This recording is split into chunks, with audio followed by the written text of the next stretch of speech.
Hey, welcome everybody. For those of you who are new to our podcast, my name is Ray Lucia Jr. And I'm Joe Lucia. And this is the Managing Your Financial Future podcast, where we are all about helping you manage your financial future. Did you see this article the other day?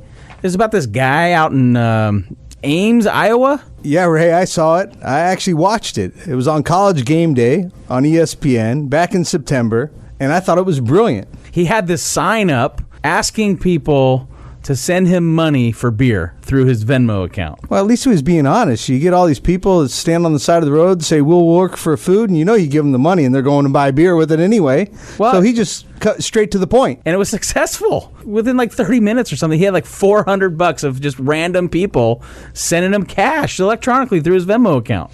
But what was really cool is he went and bought his beer, and then he donated the rest of the money. That's right. He donated the $400, but the power of social media is tremendous. So this whole thing goes viral. Then all of a sudden, it's not $400. It's like $500,000, and then Venmo's matching it, and then there's the beer companies involved, and all of a sudden, it's like turns into like $1 million getting donated to charity. Yeah, I went to Children's Hospital at the University of Iowa. But now, this guy just donated $500,000. He's in his 20s. Does he have to pay tax on that money? Well, you know, we get those questions all the time, and that's what really is the reason for this podcast, right? We want to talk about gifting, and people want a gift, but they're worried, do I pay taxes on the gift? Does the recipient pay taxes on the gift? Can I give it money to just anybody, or just a family, or to the church, or a charitable organization? People have questions about gifting, and I just think it's fantastic that people want to give, but, you know, there's this thing out there, Joe, called a gift tax. And that sometimes gets in the way of people wanting to give, and they're worried that, you know, they're going to end up paying, or someone's going to end up paying a bunch of tax. So when you're alive, yes, there's a threshold that you can give in any given year, and when you pass away, it's considered an estate tax. But there's also a threshold. For most people, it doesn't even matter. For a married couple, they'd have to gift over $23 million in their lifetime for it even to come in play. You're right. Most people aren't going to hit the limit, but it is confusing, and gifting does present a lot of financial planning opportunities. You know, there's this $15,000 per year limitation. You get a deduction on your tax return. So how do you do that in the most efficient way? You can leverage tools like donor-advised funds. You know, so I want to turn it over to our team. Let's let them talk about the ins and outs of gifting, how it works, and even some financial planning opportunities that might just make a difference in your life. So welcome to the show, Johnny Dean and Rick the Professor Plum. It's been almost 2 decades we've been on this journey to educate, liberate, and help you take action so you may better manage your financial future, achieve peace of mind, and accomplish your life's purpose.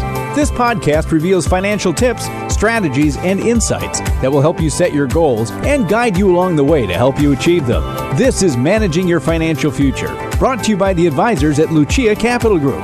I'm your host, Johnny Dean, with our own Rick the Professor Plum, Chief Financial Planning Officer.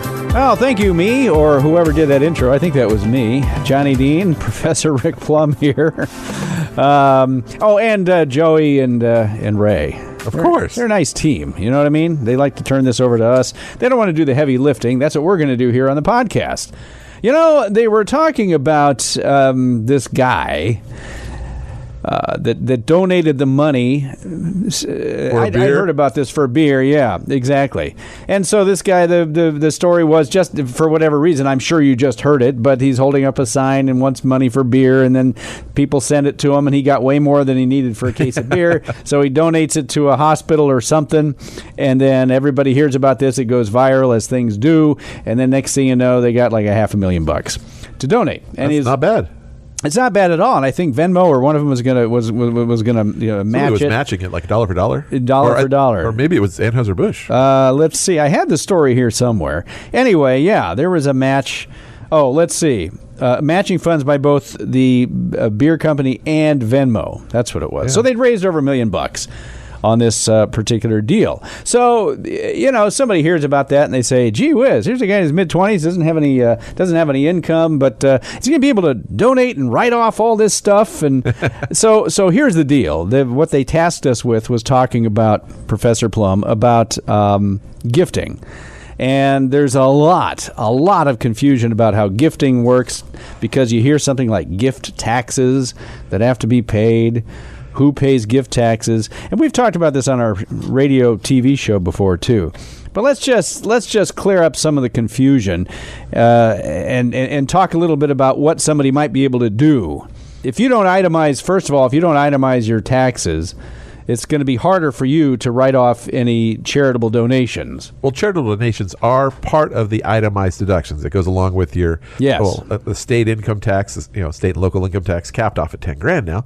It goes along with your interest deduction, your medical expenses, if you can get up to that 10% threshold. Yeah. So basically, it's part of that itemized deduction sheet. And to the extent that your itemized deductions are less than the current standard deduction, which is $12,200 for a single, for $24,400 for a married couple, you don't get to deduct it. You're already getting a deduction. It goes up to $24,800, I think, for next year, in 2020. So depending on when you're listening to this, but yeah, it's $24,000 and something. $25,000. So right. If you're making very large charitable donations, yes, you're going to get that donation because your donations, along with your taxes and the other things, are more than the standard deduction. If I make $100,000 a year and I make a $100,000 donation to a charity, I don't get to deduct the entire $100,000 as a charitable donation, at least not in the first year. There are limits. I can't give more than a certain amount. If I'm giving cash, I can only deduct up to half of my what they call adjusted gross income.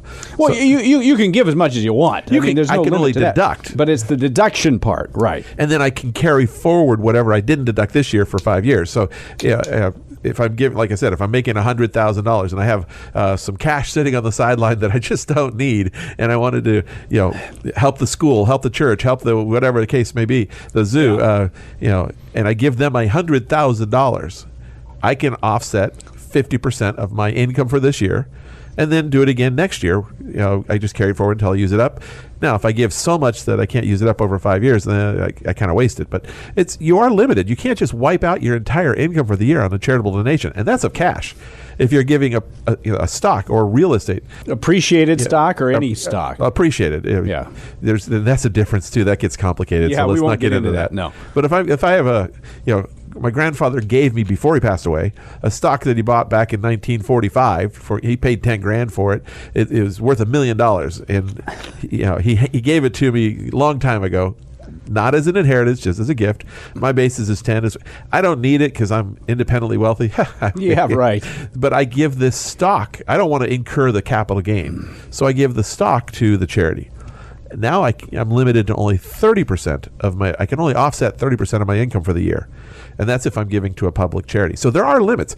Now, very, very few people have that issue that they run into the 50%, 30% limit. Yeah. So normally, if I'm making a gift to a charity, I'm not giving more than 10, 15%. If I'm giving 15%, I think I'm doing pretty good. Yeah. To a charity. But I can write that off. If assuming I itemize, I can write it off this year against my other income. We hear as well about not just charitable giving. Yeah, what we were talking about was giving to charity. Right. There's a difference, though, between giving to charity, which is what Ray and Joey were talking about, and then the gifting side of this, which you don't have to give to a charity. It can be to anybody. It could be a charity case. Give it to my nieces and nephews who are charity cases, but they're not actual bona fide charities. Right. And I'm kidding. My nieces and nephews are great, but but there could be listening. There could be somebody out there who's giving it for whatever reason. You can give it to anybody. Let's get into that very quickly before we get into some potential so I want solution. to give my kids some money for a down payment on a house. I want to give them money for whatever reason. I am allowed, as an individual, to give up to $15,000 of cash or value, cash or prizes to be declared later, value to any individual other than my spouse, and as long as I give less than $15,000 during my tax year, calendar year. Mm-hmm. There's no tax.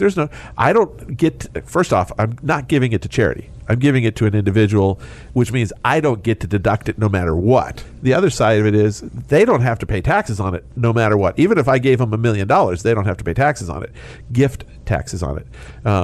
It's just a matter of, I'm not allowed to. I mean, I have to use my estate exemption to be able to give big gifts. I can give $15,000 a year that doesn't cut into what I can give away at death. Yeah. So you say, well, there's no tax write-off for you, the giver, but the givee doesn't have to. They don't show it as an income either. So somebody's going to ask the question, well, why is this? I hear about gift taxes. I mean, gift taxes exist. Well, they do. Back in the old days, back in my day, it used to be a bigger issue. But today, with the estate tax exemption of close to $11.5 million, most of us are not worth $11.5 million individually. Yeah, let's explain this very quickly. And I know this it probably doesn't affect enough people, so we won't spend more than 30 seconds on it. But what you're talking about, the estate and the gift tax, is sort of a combined. Right. There is a coordination between what I can give away over and above the $15,000 per year per person in any given year, and what I can give away at my death. The most I can give away as what they call a taxable gift, even though we don't pay taxes on it, is $11 million, close to $11,500,000. So if you die and you have that $15,000 annual limit doesn't count against that $11,500,000. So I can give 100 people $15,000, and that doesn't reduce what I can give at my death. So these ultra billionaires may have to deal with this, but us normal people, if I wanted to give my kids, I have 3 kids. If I had the money, if I wanted to give each of them $1 million, I wanted to give each one of them $1,015,000. It would reduce what I could leave them at my death from $11,500,000 to $8,500,000. I hope I have this kind of problem at some point in my life. So it's not much of an issue. Now, if I'm giving more than $15,000 to an individual, any more than that, I am supposed to fill out a gift tax return and say, hey, Mr. IRS, I did make a gift, and it is going to go against my ultimate estate exemption. But, if I'm worth $500,000, $200,000, $1 million, and I give my kids $17,000, the IRS does not want to see a tax form for $2,000 against an unlikely event in the future. You're supposed to do it. So let me see if I can just encapsulate this for make people. It coherent. Well, current law is you can die with $11,500,000 worth of assets. Is that for 2020 or 20? It's a little less than that in 2019, right, a little more than that in 2020. We're going to call it roughly $11.5 million. If you died this year or next year or whatever, they will say, okay, well, how much is in your estate? All right, so it's X number of dollars. How much did they give away that we know about during their lifetime that was more than $15,000? Well, we'll add that to it.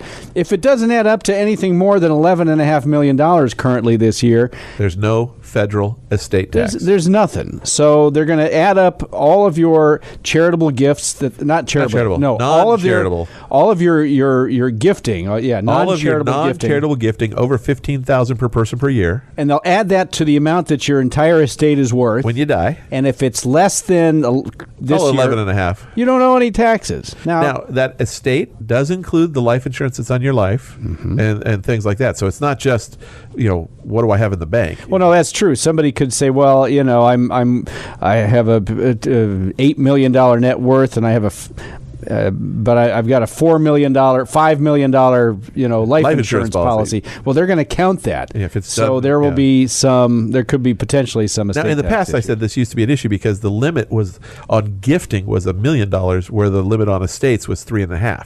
So there could be an issue there. And way back in the day, the limits were only $600,000. Oh yeah, people had a lot of estate tax issues back then, and gift tax issues, and gift tax. Yeah, but now we don't have to worry about it anywhere near as much. So, but okay, they have these things. We'll talk about it here very quickly. For people who want to give, they want to give now, get, I guess, money out of their estate, and also give to the charity. So this is going back to the charitable giving side, right? I want to just cover these things that are called donor advised funds. I can't remember if Ray and Joey brought it up.